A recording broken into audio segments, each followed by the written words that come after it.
In Google Classroom, you need to look for the assignment that says Name Design. It's going to look a little bit different than what mine does, just because we're going to push it out differently. So you need to click that open, and it's going to create a name design file for you, and you need to go ahead and click on that. So this puts us into Google Draw. And as we're in Google Draw, if you haven't used it before, we're going to go through a couple of things on it. First and foremost is this check background. That means that it's transparent. It means anything I put on it, the background will not be white if I import it into a different file. It will be transparent. So we first need to start out by changing the page size. So if you look over here, we're going to go to File, and we're going to come down to Page Setup. Now, Google Draw is a powerful little program in the Google Suites, but the default for everything is the standard 4:3 ratio. So what I need you to do is to change it to custom, and we're going to make it to be a regular letter size, a regular page size, so which is 8.5 by 11. So 8.5 by 11. And it tells you the first one's the width, and the second one's the height.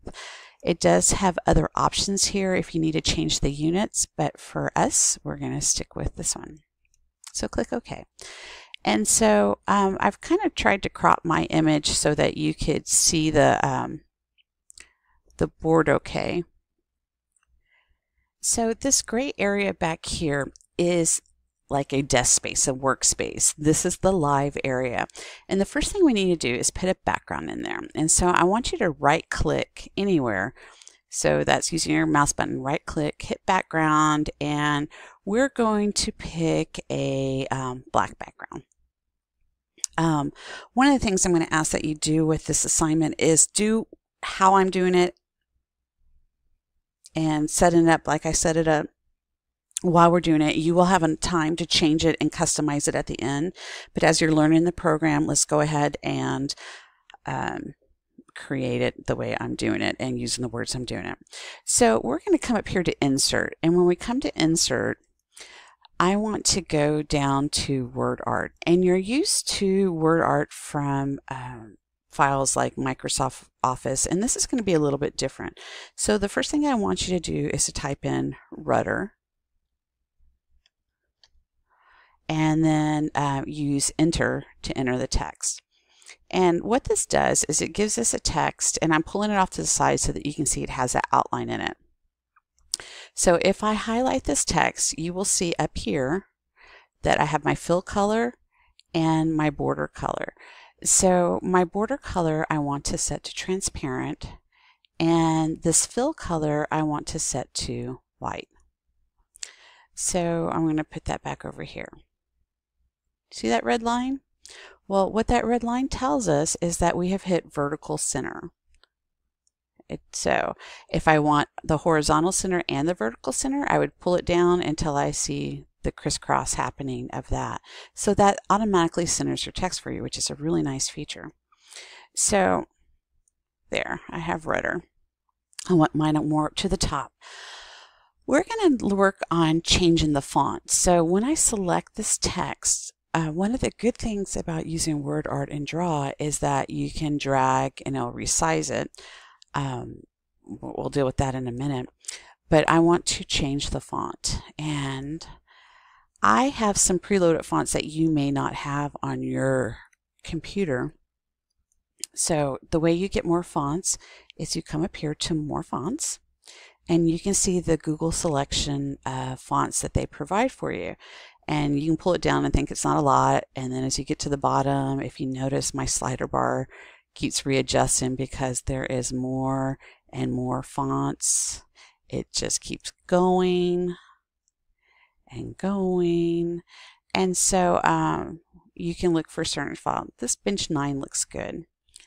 So I'm going to click it. It's automatically added to mine. If I had something in here I didn't want, I would just simply, let me scooch that over just a little bit. I would just simply click the X button and it would remove it. Like a script font like that is very illegible a lot of times. So if you didn't want that, you could just click it and remove it. You could also come up here and search for a name. So if you haven't found Bench 9, you can come up here and type it.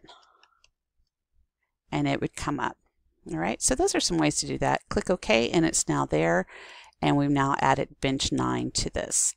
So I'm going to move my text over and I'm going to enlarge it using the Shift key. So if I don't use the Shift key, I could get something like that, which is very hard to read. Using the Shift key allows me to enlarge it in perspective. So I'm going to do that. And now I need to copy this. So I have two ways to go about doing that. I could come up here to Edit and copy and then paste, or using those great keyboard shortcuts, I can do Control, and I want to also do Shift to keep it in line, and drag, and now I have two of them. So that was Control, Shift, drag, or copy paste, whichever one you want to do. I'm going to double click on this and I'm going to type Rangers. This one obviously is a little bit larger, and so I'm going to hold my Shift key down and move it back. And do you see that blue line, how that hit right there?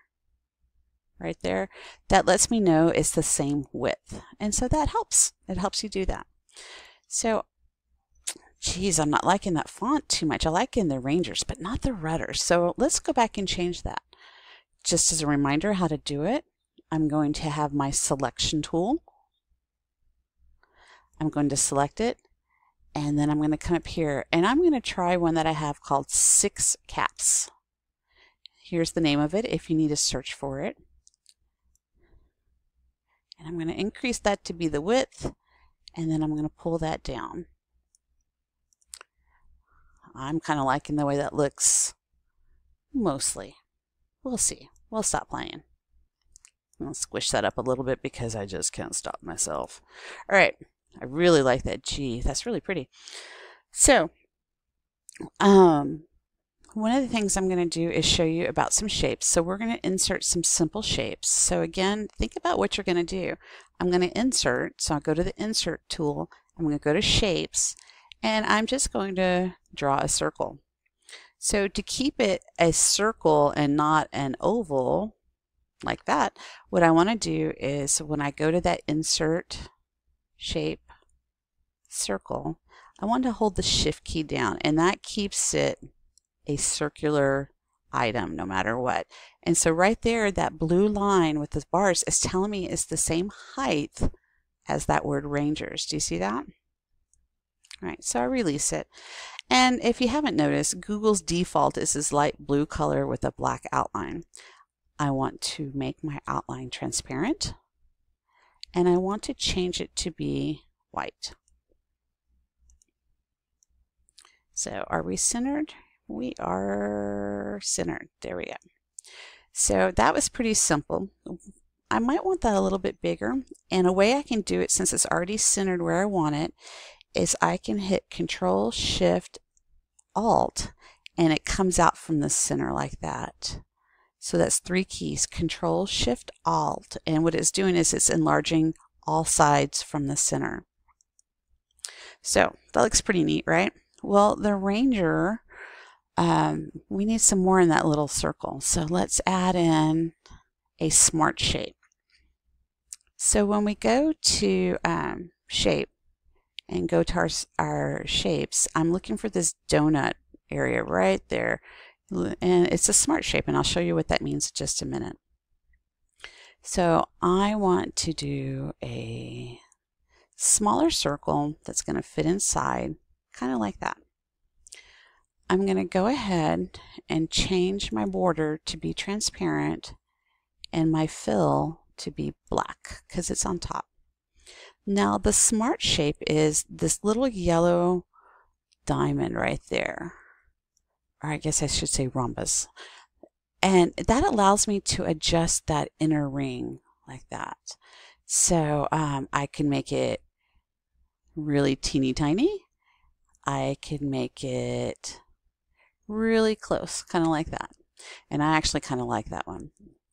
But I do want this blue line to be a little bit larger. So again, I'm going to use Control, Shift, Alt, and that expands it from the center like that. So we're going to add one more shape. Go to shape, go to our shapes here, and what I want is in my callouts, I want the star right there. And so I'm going to put that star in there, and you can see that it's off center. I'm going to move it to where it's centered. I want that vertical and horizontal center. And so it takes just a minute. If I get one and not the other, then I just drop it into. Okay, so we have our shape. I'm going to change it to be black, my line to be transparent, just like we did the other ones.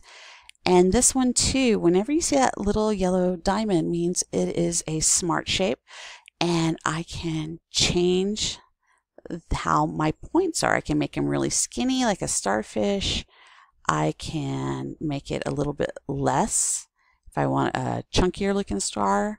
So it allows me to adjust how the angle is of the points of the star. So I like mine a little bit skinnier. No, I don't. Let's make it a little bit, there we go. So,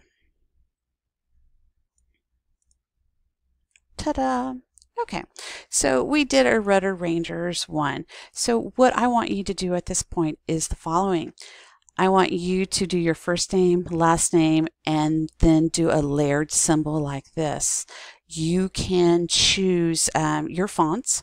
You can choose your shape. You don't have to do a circle like that, but I do want you to get one of those smart shapes in there. I want you to practice with the text, with the moving and seeing the guides.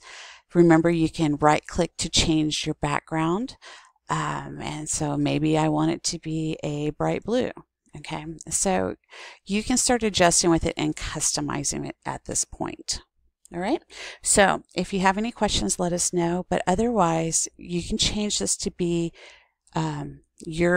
represent you, and when you're done, make sure you hit turn in right here. You need to turn it in before you go to the next activity. All right, thanks for listening.